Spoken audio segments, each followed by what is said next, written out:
안녕하세요. 테슬라를 전하는 남자 회전남 데이빗입니다. 지금 미국은 경기 침체가 없다고 월가에서는 소리치고 있습니다. 그러나 경기 침체가 없다고 하는 것에 속지 마세요. 어제 주가가 올라간 것이 월마트가 실적이 잘 나와서 미국이 아직 경기 침체에 빠지지 않을 것이라고 올랐다고 해석하는 분들이 많이 있습니다. 바로 그런 식의 해석이 잘못되었다는 것입니다. 저는 월마트가 실적이 잘 나왔다는 것이 침체가 오고 있고, 아니 이미 서서히 침체에 접어들었다고 해석합니다. 월마트는 세계적인 기업인 것은 맞지만 미국에서는 가장 저렴한 중국산을 많이 팔고 있어서 특히 저소득층이 많이 이용하는 업소입니다. 저의 경우는 연 한두 번 정도 전혀 위생이나 안전에 관련이 없는 쓰레기통이나 하드웨어, 즉 한국에서 철물점에서 취급하는 물건을 구하기 위해서 갑니다. 그러나 식품이나 의료 등은 전혀 이용하지 않는 곳입니다. 물론 지금은 많이 좋아졌지만 그래도 아직 미국인들은 월마트 하면 저소득층이 이용하는 곳으로 인식하고 있습니다. 그곳에 매출이 올랐다는 것은 다른 말로 소득이 점점 나빠지는 사람들이 많아지고 있다는 것이고, 이것이 바로 경기 침체의 시작이라고 해석하는 이유입니다. 그러나 월가는 전혀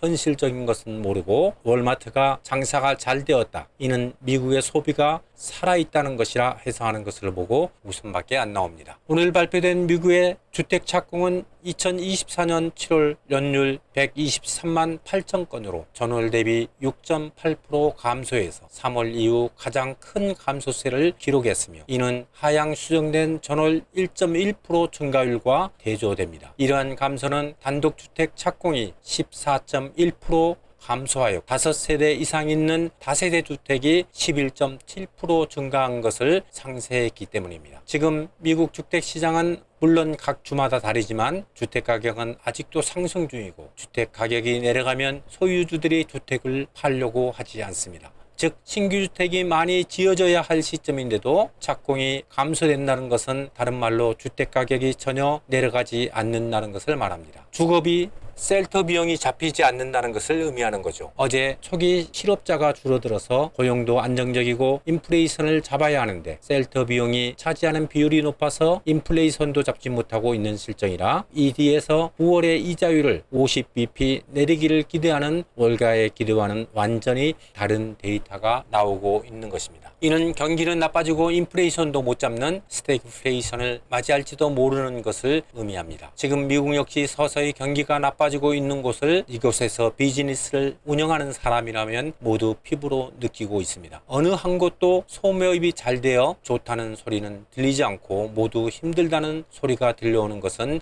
좋은 신호가 아닙니다. 이럴 때는 더 신중하게 투자를 함에 있어서 좀 더 화끈하게 많은 돈을 벌어야겠다는 생각보다는 더 안전하게 투자하며 자산을 지키겠다는 생각이 우선해야 할 때입니다. 미국은 세계에서 빈부격차가 매우 높은 나라 중에 하나입니다. 돈이 많은 사람들은 너무 많고 없는 사람은 너무 없습니다. 그리고 중산층은 세금이 워낙 높아서 정말 힘듭니다. 특히 제가 살고 있는 뉴저지는 재산세가 높은 곳으로 미국에서 1등입니다. 일반 중산층의 경우 1년에 평균 한국 돈으로 1,500만 원에서 2천만 원 정도를 2월, 5월, 8월, 11월 1일 날 4등분하여 납부해야 합니다. 그리고 물건을 사면 순수 농수산물을 제외한 거의 모든 품목이 세알 택시를 6.25%를 부과합니다. 그러다 보니 많이 벌어도 나가는 것이 너무 많아서 살아가기가 정말 힘들다고들 합니다. 그래서 저는 소프트 랜딩이 아니라 하드 랜딩으로 갈 것으로 보고 있으며, 이것을 진정시키려면 정부의 돈이 사용돼야 하는데 그동안 너무 많은 돈을 풀었기 때문에 이번에는 쉽지 않을 것이라고 우려하고 있습니다. 이런 상황에서 경기가 나빠져서 소득이 줄면 가장 먼저 땅의 매출이 줄고 자동차와 같은 내구재가 가장 피해를 많이 보게 됩니다. 특히 미국은 일반적인 사람들이 급여를 일주에 한 번씩 받고 큰 대기업들이 2주에 한 번씩 받습니다. 주급을 받으면 모두 써버리는 소비 문화가 발전된 것도 한몫을 할 것입니다. 그러다 보니 이들은 한국과 같이 세이빙 어카운트를 갖고 있지 않은 사람들이 많이 있습니다. 그래서 경기 침체는 미국에서도 큰 도전이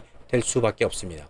마지막으로 대부분의 스몰 비즈니스들이 정부의 스몰 비즈니스 미니스트레이션이라는 중소기업청에서 돈을 융자하는데, 이곳의 이자가 보통 베이직 5% 플러스 금리입니다. 즉 현재 시점으로 약 10.5% 정도 된다는 것입니다. 이것은 실질적으로 살인적인 금리입니다. 그러나 소규모 업주로서는 선택의 여지가 없어서 무척 고민에 빠져 있는 상태입니다. 지금 말씀드린 것은 바로 뉴저지이고, 뉴저지는 미국에서 상당히 부유한 주입니다. 그 외 서부와 중부 그리고 러스트벨트에 속하는 주 상황은 더 안 좋은 것으로 나타나고 있습니다. 그래서 저는 지금 미국의 상황을 매우 좋지 않게 바라보고 있고, 그래서 지금 주식시장도 소형주들이 힘을 못 쓰고 대형주 위주로 활성화를 이어가고 있습니다. 항상 투자에는 자기 돈을 지키는 것이 가장 중요한 것이라는 것을 잊지 마시고 시장을 직시하시기 바랍니다. 오늘도 시청해 주셔서 감사합니다. 좋은 하루 되세요.